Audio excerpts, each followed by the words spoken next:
আল্লাহ রাব্বুল আলামিন দুজন ভালো নারীর দৃষ্টান্ত দিয়েছেন পরবর্তী দুটি আয়াতে। সেই ভালো নারী যাদের দৃষ্টান্ত আল্লাহ রাব্বুল আলামিন দিয়েছেন সেটি হলো, তারা হলেন ওয়াদরাবাল্লাহু মাসাল লিল্লাযিনা আমানু ইমরাআতা ফিরআউন। যারা ঈমানদার তাদের সম্পর্কে আল্লাহ রাব্বুল আলামিন বলেছেন যে ঈমানদারদের জন্য উজ্জ্বল উদাহরণ দৃষ্টান্ত হলো ফিরআউনের স্ত্রী। ফিরআউন আল্লাহর অবাধ্য ছিল, নাফরমান ছিল, অথচ তার স্ত্রী আসিয়া আলাইহিস সালাম তিনি ছিলেন আল্লাহর অনুগত বান্দা, আল্লাহর প্রতি ঈমান এনেছেন। ইয ক্বালাত রাব্বি ইবলি ইনদাকা বাইতান ফিল জান্নাহ। তোমরা স্মরণ করো সেই সময়ের কথা যখন এই পাপিষ্ঠ ফিরআউন নিজের স্ত্রীকে কঠিন এবং পীড়াদায়ক যন্ত্রণাদায়ক শাস্তি দিয়ে তাকে হত্যা করেছে নির্মমভাবে। তিনি যখন শাহাদাতের সুধা পান করছিলেন তখন আল্লাহর কাছে দোয়া করেছেন, রব্বি ইবনি লি ইনদাকা বাইতান ফিল জান্নাহ। আল্লাহ, এই যে আমার প্রাণ বের হচ্ছে আযাবে তোমার প্রতি ঈমান আনার কারণে, তুমি এর বিনিময়ে আমার জন্য জান্নাতে গৃহ নির্মাণ করিও। ওয়ানাজ্জিনি মিন ফিরআউন ওয়া আমালি, এবং ফিরআউন এবং ফিরআউনের যে কর্মকাণ্ড এগুলো থেকে আমাকে মুক্তি দাও। ওয়ানাজ্জিনি মিনাল কওমিজ জালিমিন, আর এই জালেম সম্প্রদায় থেকে আমাকে নাজাত দাও আল্লাহ। একজন হলেন ফিরআউনের স্ত্রী আসিয়া, তিনি আল্লাহর অনুগত বান্দি ছিলেন। আরেকজনের কথা আল্লাহ বলছেন ওমারিয়াম বিনতে ইমরান, আরেকজন নারীর দৃষ্টান্ত তোমাদের সামনে দিচ্ছি, নেককার নারীর দৃষ্টান্ত। তিনি হলেন ইমরানের স্ত্রী, ইমরানের মেয়ে মারিয়াম ইসরাঈলের সালামের মা, আল্লাতী আহসানাত ফারজাহা, যিনি তার চরিত্রকে হেফাজত করেছেন, তার চরিত্রে কোনো কালিমা লাগতে দেননি, কোনো গুনাহে লিপ্ত হননি, কোনো হারামে জড়াননি। তিনি পরিপূর্ণ পুত পবিত্রা একজন নারী ছিলেন, সচ্চরিত্রবান একজন মানুষ ছিলেন। ফানাফাখনা ফীহি মির রূহিনা, তো আল্লাহ তাআলার রূহ, আল্লাহর বিশেষ অর্ডার তার কাছে এসেছে, যার ফলশ্রুতিতে ঈসা আলাইহিস সালামের মতো সন্তান বাবা ছাড়া সরাসরি আল্লাহর নির্দেশে অলৌকিকভাবে তিনি জন্ম দিয়েছেন। ওয়াসাদ্দাকাত বিকালিমাতি রাব্বিহা ওয়া কুতুবিহি ওয়া কানাত মিনাল কানিতিন, এবং তিনি আল্লাহ তাআলার অনুগত বান্দী ছিলেন। আল্লাহর কালিমাতকে তিনি বিশ্বাস করেছেন, আল্লাহর কিতাব, আসমানি কিতাবকে বিশ্বাস করেছেন, আল্লাহর অনুগত বান্দী ছিলেন। তাহলে এই তিনটি আয়াতে সূরা তাহরিমে আমরা চারজন নারীর দৃষ্টান্ত পেলাম গোটা দুনিয়ার সমস্ত নারীদের জন্য। এই চারজন নারীর দৃষ্টান্ত অনেক গুরুত্বপূর্ণ, শিক্ষণীয়। আমাদের উচিত, বিশেষ করে প্রত্যেক মুসলিম নারীর উচিত, সূরা তাহরিমের এই শেষ তিনটি আয়াতে যে চারজন নারীর দৃষ্টান্ত দেওয়া হয়েছে সেই দৃষ্টান্তগুলো ভালো করে ব্যাখ্যা সহকারে পড়া, তাদের জীবনী সম্পর্কে জানা এবং তাদের কর্ম এবং কর্মফল সম্পর্কে অবগত হওয়া।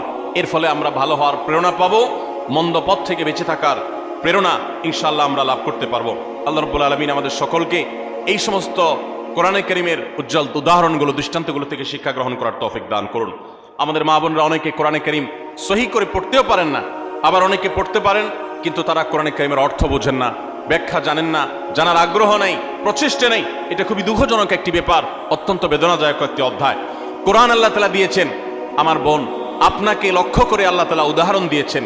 আপনার বয়স 30, 35, 40 হয়ে গেছে, অথচ আপনি একটি বারের জন্য সেটা পড়ে দেখার প্রয়োজনীয়তা অনুভব করেন নাই। আপনি এটিকে জানার ফুরসতটুকু আপনার জীবনে পান নাই। কিয়ামতের ময়দানে কি নিয়ে আল্লাহর সামনে দাঁড়াবেন, কোন মুখে আল্লাহর কাছে জান্নাত আশা করবেন? এজন্য আমি আবারও আপনাদেরকে উদাত্ত আহ্বান করতে চাই, আমার মা বোনেরা, আপনারা সূরা তাহরিমের শেষ তিনটি আয়াত, আরও নারীদের সংশ্লিষ্ট যে সমস্ত বিষয় আসলে রয়েছে কোরআনে, এগুলো আপনারা জানার চেষ্টা করবেন। নবী সাল্লাল্লাহু আলাইহি ওয়াসাল্লামের হাদিসে যা বলা হয়েছে সেগুলো জানার চেষ্টা করবেন। আল্লাহ তাআলা আমাদের সকলকে ঈমানদার, আল্লাহর অনুগত যে সমস্ত বান্দিরা ছিলেন, আমাদের মা বোনদেরকে তাদের অনুসরণ অনুকরণ করার তৌফিক দান করুন। এবং যারা আল্লাহর নাফরমানিতে লিপ্ত হয়েছে, অবাধ্যতা লিপ্ত হয়েছে, তাদের জীবনী, তাদের কর্ম এবং কর্মফল থেকে শিক্ষা গ্রহণ করে আল্লাহর নাফরমানি থেকে, হারাম কাজ থেকে, অন্যায় অশ্লীলতা থেকে আল্লাহ তাআলা আমাদেরকে বেঁচে থাকার তৌফিক দান করুন। ভাইরা আমার, কোরআনে কারীমের নারীদের যে আলোচনা রয়েছে শুধু কোরআনেই নেই, নবী সাল্লাল্লাহু আলাইহি ওয়াসাল্লামের হাদিসেও আমরা দেখতে পারি যে নারীদের জন্য কত আলোচনা রয়েছে। আমরা কোরআন এবং হাদিসে নারীদের এমন 11টি বিশেষ বৈশিষ্ট্যের কথা উল্লেখ করতে চাই আজ, যে বৈশিষ্ট্যের কথা একজন মুসলিম নারী হিসাবে গর্বিত হওয়ার জন্য যথেষ্ট। আপনি নারী হিসাবে জন্ম লাভ করার জন্য আনন্দিত হতে হলে এই 11টি বৈশিষ্ট্য, এটার দিকে দেখাটাই যথেষ্ট। নারী জন্মের আনন্দ আপনি অনুভব করবেন শুধুমাত্র এই 11টি পয়েন্ট আপনি জানতে পারলে। আমরা অনেক মা বোনরা আছি, তারা জানি না।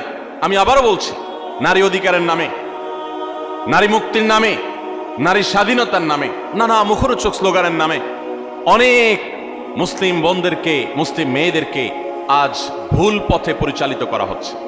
যারা পরিচালিত করছে তাদের সে সমস্ত কথায় পা দিয়ে যারা ইতোমধ্যে আল্লাহর অবাধ্যতায় লিপ্ত হয়েছেন, নাফরমানিতে লিপ্ত হয়েছেন, গুনাহের জগতে পা দিয়েছেন, তারা একটা পর্যায়ে তাদের জীবন ধ্বংস হয়ে যাওয়া, তাদের জীবনে হারিয়ে যাওয়া সম্পদ সম্পর্কে তাদের অনুভূতি উপলব্ধি জাগ্রত হয়েছে এবং তারা ফিরে এসেছেন।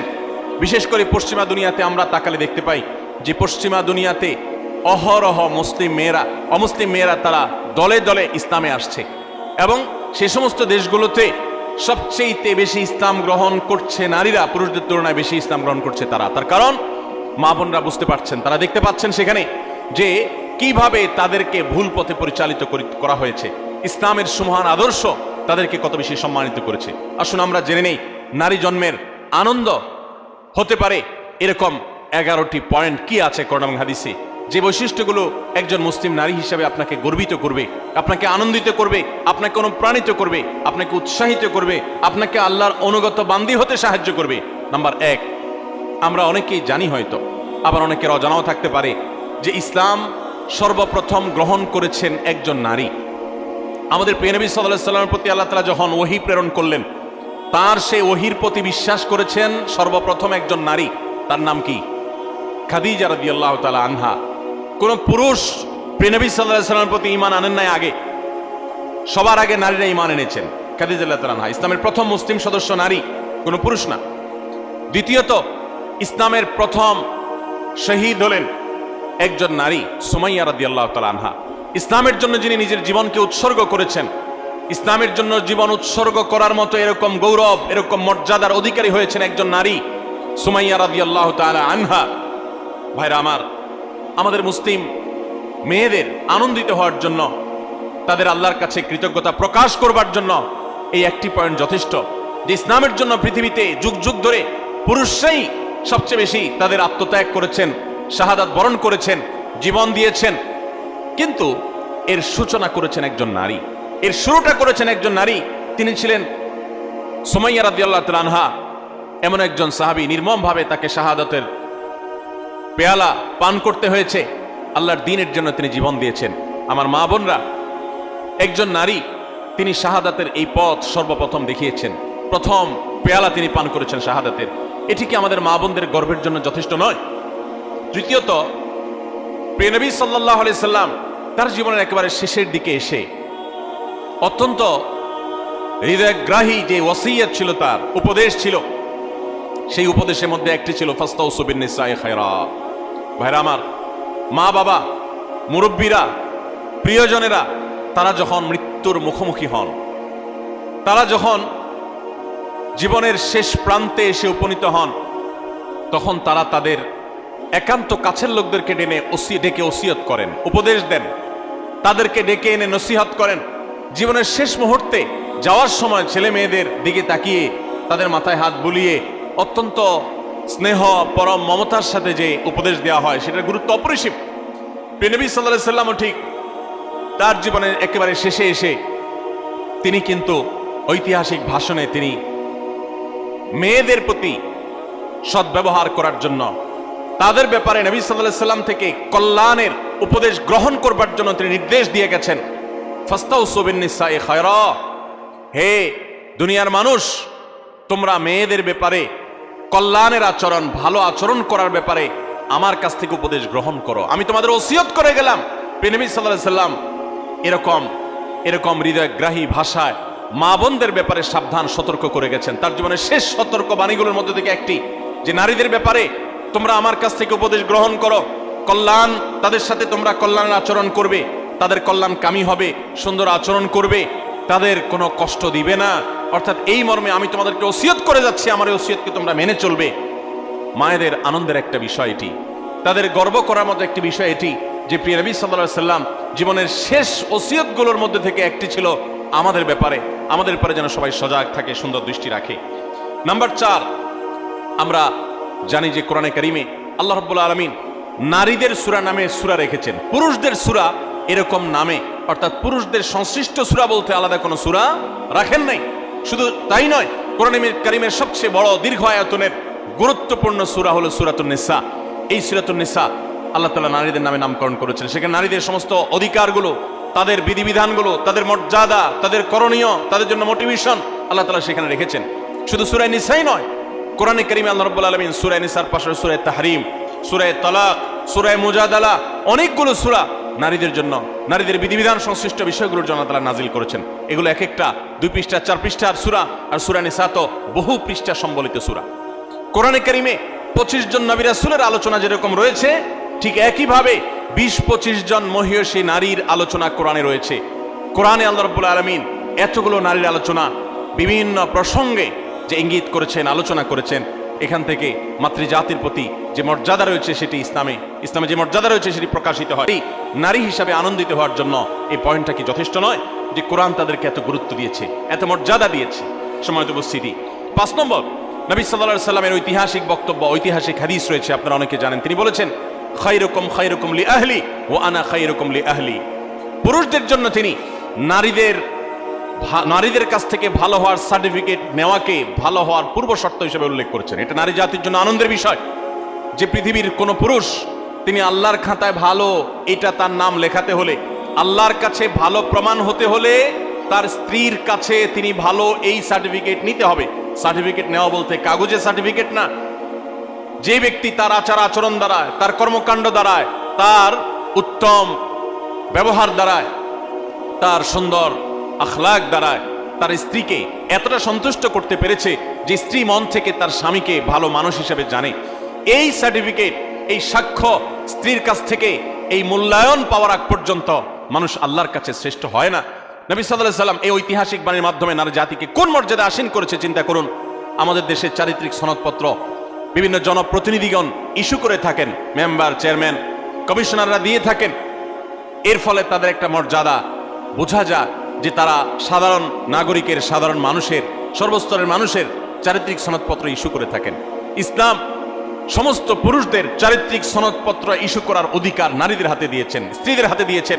স্ত্রী যদি বলে যে আমার স্বামী, তার আচার আচরণ, ব্যবহার, তার কর্মকাণ্ড সবকিছু মিলিয়ে তিনি একজন ভালো মানুষ, এটি আমি বলতে পারি, এটা যদি মন থেকে কোনো নারী তার স্বামী সম্পর্কে সাক্ষ্য দেন, তাহলে আল্লাহর কাছে তিনি অত্যন্ত মর্যাদাবান মানুষ হিসেবে প্রমাণিত হন।